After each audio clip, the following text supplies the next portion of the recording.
जय हिंद दोस्तों। तो स्वागत है आपके अपने यूट्यूब चैनल पर। तो आज के इस वीडियो में हम बात करेंगे जो कि एक बहुत ही इम्पोर्टेंट टॉपिक है, जो कि यानी कि हर एक कैंडिडेट को यानी कि उस चीज़ के लगभग उस चीज़ से सामना करना ही पड़ता है, या शायद ही कुछ बंदों का यानी कि अपने से हो जाता है। यानी कि मैं बात करना चाह रहा हूँ आपके यानी कि वेरिफिकेशन, डॉक्यूमेंट वेरिफिकेशन, जैसे आपका अंक प्रमाण पत्र जो होता है जिससे आप भर्ती होते हैं। बेसिक से आप समझ लीजिए जिस यानी कि अंक पत्र पे आप भर्ती होते हैं। जैसे आप 10th पे भर्ती हुए, 10th के बेस पे, तो आपको यानी कि 3 साल का प्रोविजनल पीरियड होता है, ठीक है। एक परीक्षण समय होता है, वो आपका यानी कि 3 साल रहता है। तो उसके मध्य आपका हो जाना चाहिए। अगर उस समय नहीं होता है तो आपका प्रोविजनल पीरियड जो होता है वो एक्सटेंड कर दिया जाता है, यानी कि बढ़ा दिया जाता है। यदि उसको आप नहीं बढ़ाना चाहते हैं तो उसके लिए आप क्या क्या कदम यानी क्या आपको कार्रवाई करनी चाहिए वह मैं आपको इस वीडियो में बताऊंगा, ठीक है। और एक आपका यानी कि कमेंट बहुत ज़्यादा आ रहा है हर एक वीडियो में कि सर 2024 में वैकेंसी कब आएंगी, कुक की वैकेंसी कब आएंगी, एलडीसी की वैकेंसी कब आएंगी। और जो वैसे तो एलडीसी यानी कि एसएससी के द्वारा ही बनते हैं, और या फिर आप यानी कि जैसे 3 साल आप सर्विस दे चुके हैं बीआरओ में, तो उसके बाद आप एलडीसी का यानी कि एग्ज़ाम देकर, तो यानी कि अपने से ग्रेड, अगर एलडीसी से ग्रेड नीचे है आपका तो आप उसका एग्ज़ाम दे सकते हैं। ये मैं आप पहले भी वीडियो में बता चुका हूँ। तो आते हैं अपने मुद्दे पर, जो यानी कि मैं बता रहा था। तो जो वेरिफिकेशन आपका होता है, तो यानी कि पेंडिंग होने में आपका जो समय होता है वो एक्सटेंड कर दिया जाता है। तो इस पर भी हम बात करेंगे, और इससे पहले हम बात करेंगे भाई आपका जो यानी कि वैकेंसी से रिलेटेड है, ठीक है। तो काफ़ी सारे भाई हमारे कमेंट करते हैं कि भाई 2024 में वैकेंसी कब आएंगी, तो ड्राइवर की वैकेंसी कब आएंगी। तो अभी तक क्या है कि बीआरओ ग्रिफ के द्वारा अभी तक कोई भी नोटिफिकेशन या कोई लेटर या कोई संभावित समय या तारीख तय या अभी तक कोई जारी नहीं किया है जो मैं आपको बता सकूं, ठीक है। तो इसमें अभी तक यानी कि कोई वैकेंसी का कोई खुलासा नहीं हुआ है, कोई यानी कि लेटर नहीं आया है, तो अभी हम आपको कैसे बता सकते हैं, ठीक है। तो यानी कि वैकेंसी अभी आने के चांस तो हैं लेकिन बहुत कम है, क्योंकि अभी ये इस पर यानी कि ऑनलाइन जो प्रक्रिया है उस पर आपकी कार्रवाई चल रही है। यानी कि काफ़ी सारा जो भी आपका डॉक्यूमेंटेशन का था तो अभी यानी कि जल्दी से सॉल्व हो जाया करेगा, क्योंकि जब ऑनलाइन हो जाएगा तो आप आराम से घर बैठे उसको यानी कि अपना फॉर्म अप्लाई वगैरह कर सकते हैं, ठीक है। और एडमिट कार्ड अपने घर पर ही प्राप्त कर सकते थे। पहले क्या होता था ऑफलाइन में, काफ़ी सारे बच्चों का यानी काफ़ी सारे भाइयों को पता नहीं लग पाता था कब उसके एडमिट कार्ड वगैरह आए या कब नहीं आई।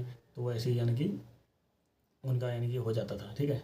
तो समय पे वो अपना यानी कि पेपर वगैरह देने नहीं पहुंच पाते थे। तो अभी क्या है यानी कि आपको जो भी प्रक्रिया देखने को मिलेगी वो ऑनलाइन ही देखने को मिलेगी, ठीक है। तो बीआरओ के ऑफिशियल वेबसाइट पे आपको देखने को मिल जाएगा।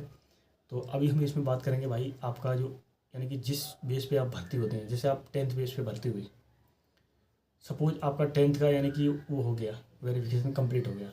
अभी आप क्या है, जैसे आप एलडीसी का 3 साल के बाद देना चाहते हैं, तो इसमें क्या होता है हर साल यानी कि आपकी एलडीसी की वैकेंसी आती है, ठीक है। तो जिसमें आप अपना नाम दे सकते हैं अपने संबंधित कलेक्टर साहब से बात करके, तो वहाँ आप अपना नाम दे सकते हैं और वो यानी कि जो एग्ज़ाम है वो देने जा सकते हैं। तो इसके लिए क्या होता है आपको यानी कि 12th इसमें चाहिए। अब आपका 12th इसमें लगा ही नहीं है तो आप पेपर देने जाओगे कैसे, समस्या ये भी है। तो इससे क्या होता है आप वहाँ एक एप्लीकेशन देंगे, जो आपके यानी कि हाई रैंक के अधिकारी होते हैं, जैसे अपने ओसी साहब हो गए या कमांडर साहब हो गए, तो उनको एक लेटर लिखेंगे कि सर यानी कि मैं अपना 12th की का जो अंक प्रमाण पत्र है वो अपनी सर्विस पुस्तिका में दर्ज करना चाहता हूँ। तो इस प्रकार से बना के लिख देंगे तो उनको वहाँ दे देंगे, तो ये वो परमिशन दे देंगे तो आप वो लगा सकते हैं। तो क्या होगा, आप कलेक्टर साहब एक लेटर टाइप करेंगे और आपके बोर्ड को वो मार्कशीट का फ़ोटो यानी कि जो स्टेट होता है उसको लगा के आपके बोर्ड के लिए भेज देंगे। और समय लगभग आपका ये 20 या 25 दिन लग जाएगा, या उसका जो वहाँ से वेरिफिकेशन आने में। अगर नहीं आता है तो आप अपने कलेक्टर साहब से फिर बात करिए और एक रिमाइंडर टाइप करा के फिर भेजिए, ठीक है। उसके मेल पे भी भेजिए और रिमाइंडर भी भेजिए, ठीक है। फिर यानी 10 से 20 दिन का यानी वेट कीजिए। अगर फिर भी नहीं होता है तो मैं 12th की ही बात नहीं कर रहा हूँ, आप अगर बीएससी लगाना चाहते हैं या कोई डिग्री तो शायद नहीं लगता है, सॉरी, इसमें डिप्लोमा कोई भी आपके पास है, जैसे आईटीआई से संबंधित कोई डिप्लोमा है तो आप इसमें सबमिट कर सकते हैं, ठीक है। तो फिर आपको क्या करना पड़ेगा, आपने यानी कि बोर्ड जाना पड़ेगा।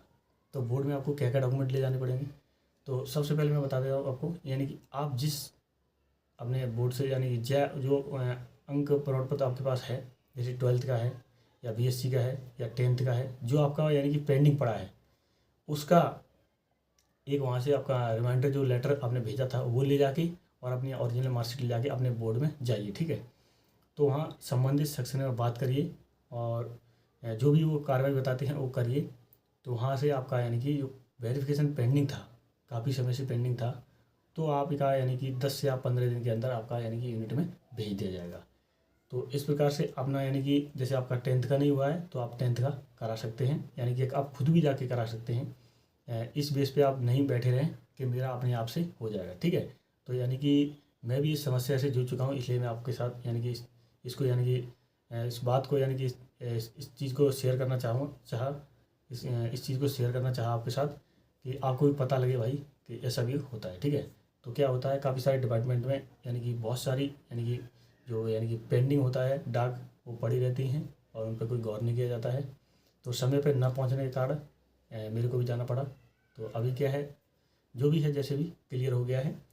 तो इसमें मैं बता देता हूँ आपके यानी कि जो वैकेंसी है, तो अभी यानी कि आने के चांस तो हैं, लेकिन इतनी जल्दी वैकेंसी आपकी नहीं आने वाली है, क्योंकि जो पिछली भी वैकेंसी थी उसका यानी क्लियर हो गया है और एक दो जो भी वेटिंग लिस्ट वगैरह है वो आ रही हैं, कुछ आने ही वाली हैं, ठीक है। तो इस बेस पे जब तक ये क्लियर नहीं हो जाएगी, अभी शायद संभवतः नई वैकेंसी नहीं आ सकती है, ठीक है। और आप लोग क्या है कि जैसे मैंने अगर किसी पे जॉब प्रोफाइल का वीडियो बना रखा हूँ, जैसे ADC का ही बना रखा हूँ, तो आप लोग पूछते हो सर इसमें यानी कि सैलरी कितनी है, तो एक बार आप प्लीज़ जाके उसको देखें, उसको सुने, ठीक है। यदि आपको लगता है कि इसमें सैलरी का नहीं बताया गया है, तो मैं आपको यानी कि कमेंट के जरिए या कैसे भी करके या नया वीडियो बना दूँ तो उस जरिए से पता लग जाएगा। प्लीज़ पहले आप यानी कि एक बार देखें, या चैनल पर कोई वीडियो अपलोड तो नहीं है इस प्रकार की तो जो मैं आप कमेंट कर रहा हूँ, तो आप कमेंट करने से पहले एक बार चेक तो कर लिया करें, ठीक है। तो आपसे एक गुजारिश भी है, यदि मेरी वीडियो आपको थोड़ी सी भी अच्छी लगती हो तो प्लीज़ कमेंट किया करें और चैनल को लाइक कर दिया करें और वीडियो को ज़्यादा से ज़्यादा शेयर भी किया करें ताकि और भी भाइयों को पता चल सके, ठीक है। यदि भाई आपको जानकारी जेन्युइन नहीं लगती है तो आप ज़रूरी नहीं है लाइक ही करें, मत लाइक करें, कोई दिक्कत नहीं है, ठीक है। वो आपके ऊपर डिपेंड करता है। तो आई होप आप लोग सभी तैयारी में लगे होंगे और वैकेंसी का बेसब्री से इंतज़ार कर रहे होंगे। आई होप, मैं आशा करता हूँ कि आप लोग यानी कि आगामी वैकेंसी में सभी लोग सारे के सारे जो हमारे यानी कि सब्सक्राइबर हैं सारे के सारे सिलेक्ट हो जाएं। तो इसी आशा के साथ मैं ये वीडियो समाप्त कर रहा हूँ। मिलते हैं एक ऐसी नई वीडियो में, तब तक के लिए भाई जय हिंद, जय BRO।